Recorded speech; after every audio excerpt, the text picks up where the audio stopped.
Hey, what's up everybody? This is Jeff Begue from the Iron Chamber Gym in Canton, Ohio, here for thepowerlifting.com. Today we're going to go over a couple things involving wrist wraps, basically application, what they're used for, different kinds, and how to properly put them on and make sure that you're maximizing your use out of your wrist wrap. Alright, so here we have a couple different sizes and styles of wrist wraps, more the smaller and more the larger end. Check with your federation guidelines and rules about what you're allowed to wear, what you're allowed to have in competition. This, by preference, is the one that I prefer. They go up to 36 inches in length, and they vary in different fabric styles. Like this is a really strong, really thick one. This just happens to be the one I prefer. It's made by APT Pro Wrist Wraps. Okay, the basic idea for the wrist wrap is to isolate the wrist, keeping it strong, keeping it straight.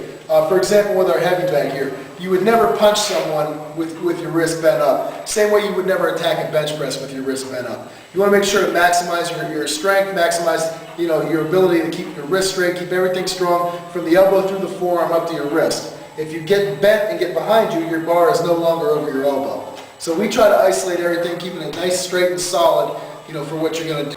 Okay, so here we go. Here's the basic application for the wrist wrap itself. It's got a thumb loop on top. It's got a Velcro part on the bottom. Okay. Easiest way to put the wrap on itself is to start with your thumb loop in one of the loops. Obviously, this one's a little stretched out. And then you just want to make sure that you keep the seam of the wrap itself up against your wrist. Okay, that's going to make sure that the Velcro's on the top when you're done.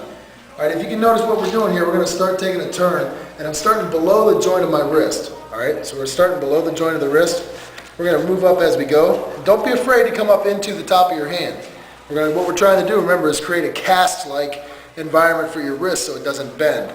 All right, we're going to come down. It doesn't have to be perfect, but it does have to be tight. These are not on here for, to be an accessory to your workout gear. They're on here to serve a purpose. I can't get my finger down inside there. It is kind of difficult to make a fist, and it's perfect for what we're going for. I'm not able right now to bend my wrist in this way. So that's proper application. What you don't want to do is make sure that you're not putting the wrap on below the joint yourself. You don't want this. You should not be able to do this with your wrist wrap. See, I'm right here at the joint of my wrist. You want to make sure you're covering both. Anyway, I know that's kind of basic. I know it's a lot of review for a lot of people. I just want to make sure we're covering the basics also. So that's our goal here at thepowerlifting.com. Make sure we cover from all angles, single ply, double ply, multi-ply, and the basics. So thanks everybody for checking the video out. Hope it helps.